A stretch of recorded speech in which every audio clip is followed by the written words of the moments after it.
this immigration discussion. Certainly the debate, one of the subjects on the agenda in Cancun, Mexico, where President Bush will meet with the leaders of Mexico and Canada. CNN's Lou Dobbs is broadcasting live from Cancun for the rest of this week, as is Jorge Ramos, the Univision anchor, the author of the book, The Latino Wave. I want to bring both of them in. And Lou, let me start with you and just react to this suggestion we heard in Sumi Das's piece from these farmers that if you don't allow these guest workers, the guest worker program for these illegal immigrants to be here, the American agriculture industry, the strawberries and everything else, they're simply going to go down the drain. Yeah, I think it's interesting that that suggestion is there. Well, I want you to know, and your viewers to know, I'm one of those people who worked with migrant workers in potato fields, bean fields, hay fields. I know how tough that work is. I know how dirty and hot and what consuming work it is. And the fact they're making $12 in seasonal work is the real issue. The farmers in this country, and most growers, should have been already mechanized years ago. The fact that they can find people who, in most cases, nearly, the estimate is more than half, are illegal. We have perfectly good ways for these growers associations and agricultural co-ops to get visas and bring them in. We don't need a guest worker program. We already have it under our visa program. The issue is how much they pay and whether or not they want to provide decent living wages for guest workers or for American citizens. Jorge, you want to respond to that? The issue is that we already have in this country 12 million undocumented immigrants doing jobs that no American really wants to do. I was in Immokalee, Florida just recently, and I saw, I don't know, probably 800 workers. I didn't see a single American citizen. We do need more immigrants in this country. We do need immigrants not only for the agriculture business, but also we need, immigrants basically are doing the jobs that no Americans want to do. And at the same time, we have to realize that this is a much better country thanks to the presence of immigrants. So we have to face the fact. We have to face the fact that there are 12 million undocumented immigrants in this country. They're not going back to their countries of origin. And the other fact is that they're coming at a rate of about 500,000 immigrants every single year. So it has nothing to do with the law, it has to do with economics. As long as we have this disparity in salaries between Mexico, in which they make $4 a day, and they make $4 every 30 minutes in the United States, they're going to keep on coming.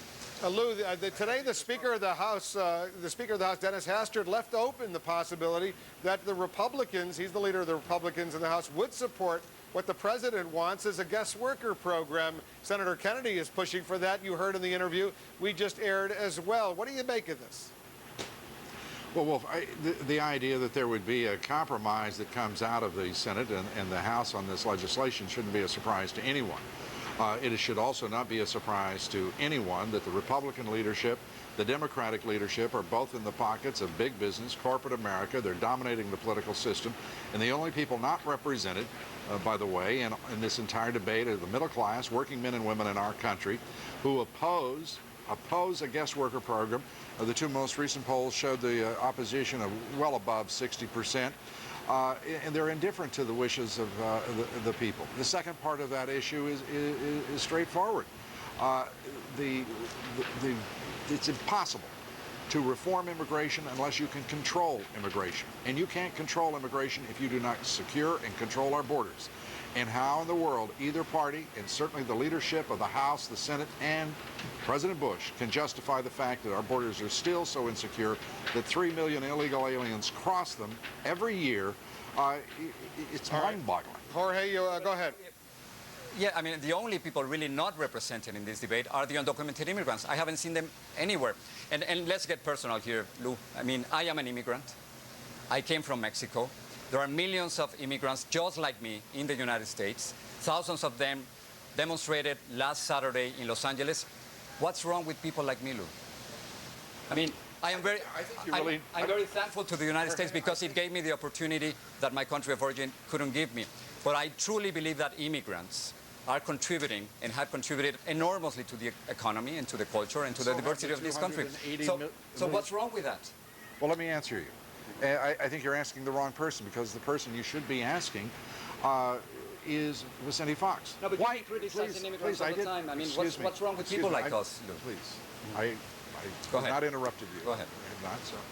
I think your question is better placed to Vicente Fox. Why does he not like Mexicans? Why does he not like his own people? That he would give them an absolute disgusting mission, and that is to cut the dignity that they have to go to work and be exploited by American employers, and to send 10% of his nation's population to the United States to work, as the report earlier, Jorge, for basically $12 an hour for seasonal wages. Let me say to you that this is an absolutely a conspiracy of a lack of conscience.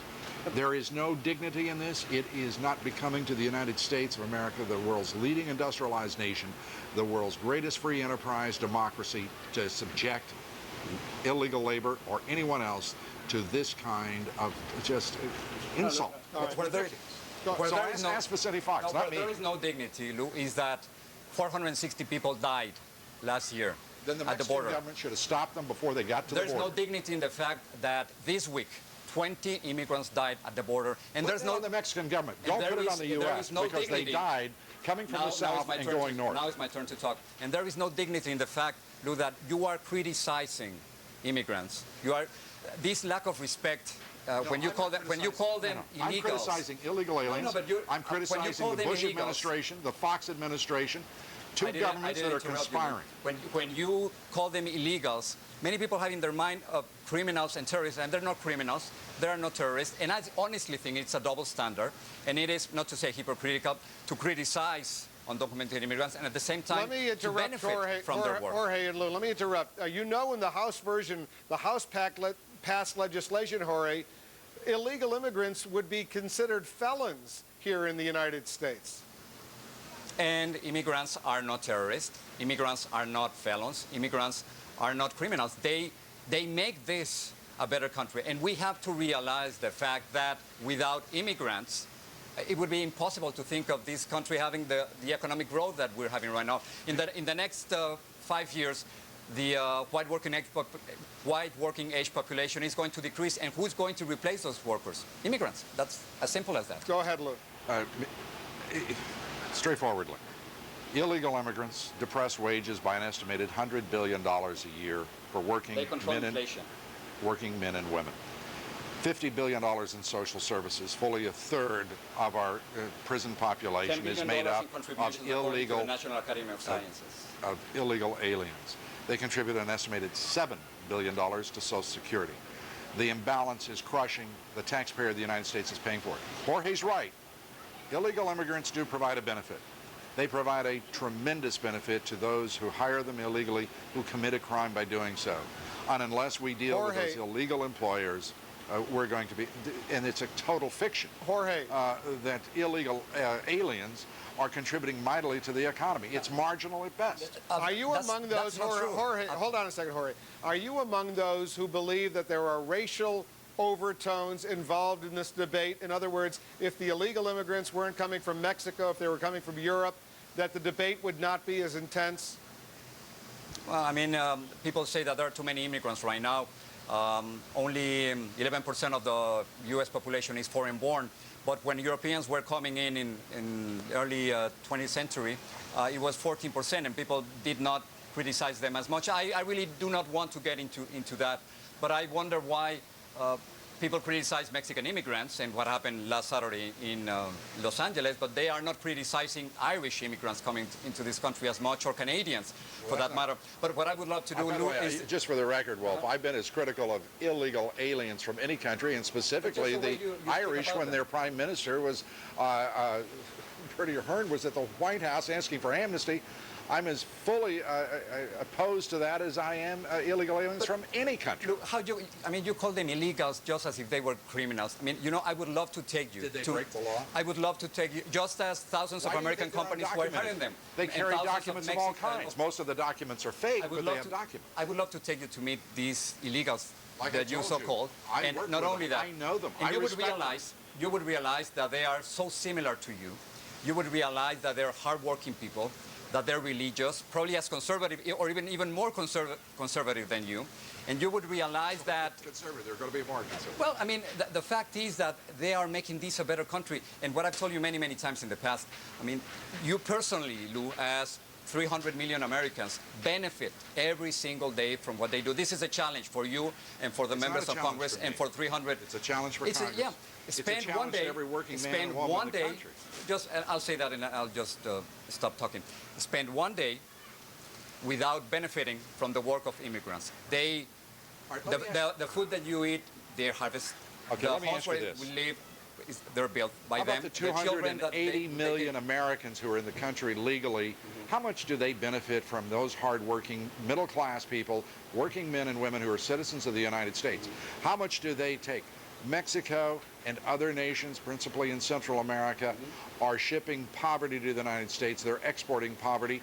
And by the way, of legal immigration, Mexican citizens comprise the vast, vast majority of those we bring into this country legally, 1 million people every year. Lou. And the temerity of anyone to suggest that this nation, the United States, should suppress wages by $200 billion for those who are working, trying to feed their families who are illegally here, and to permit, you say it's not a racial issue, Jorge? You tell me where MALDEF, LULAC, La Raza, all of these Hispanic organizations would be if these were Polish people coming into this country. The racial issues go two ways. Go ahead, Jorge, and I have a specific question for Lou. Basically, I think we have to realize that any immigration reform without including the possibility to legalize the situation of 12 million undocumented immigrants, and without including the reality and the fact, accepting the fact that 500,000 immigrants are coming to this country every single year, it would be a lack of political courage, and it would be a completely waste of time. And All right.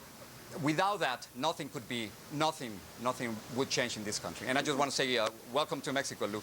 Glad to be here. Thank you. One quick question, Lou, before I let both of you go. Are these 10 or 12 or maybe even more million immigrants here, people here who are here without documents, are they criminals from your perspective? My perspective? Yes. Is that what you asked, Wolf? Yes. I think they've broken the law. Are they felons? I don't believe so, because I believe in the law as it's written, and this is a misdemeanor. It's a part of the Sensenbrenner bill. I don't agree with the Sensenbrenner bill. I don't agree with the McCain-Kennedy bill. I think the Cornyn-Kyle legislation makes great sense. I think it's unrealistic to expect people to leave this country in the entirety of the population. But I think it's critically important to put, frankly, border security first, because without border security, we can't control immigration, and we cannot reform immigration unless we can control it. Let me say one other thing. A failure of courage. The failure of courage is on the part of the Catholic Church, which is supporting illegal immigration, because it hasn't had the courage in the nation in which I am sitting here with Jorge right now, in Mexico, to be reform-minded, to put its concern for those who, as Good Samaritans, the Church has a responsibility. They have ignored the plight of the Mexican people, and they are taking advantage of the political and economic strength of the United States. Furthermore, the Mexican government has no courage, or this solution would be well underway in this nation. All right, Lou, Jorge, unfortunately, we have to leave it there. To be continued. Lou Dobbs, Jorge Ramos, both in Cancun. Thank you. Thanks very much to both of you for joining us. Good to be with you.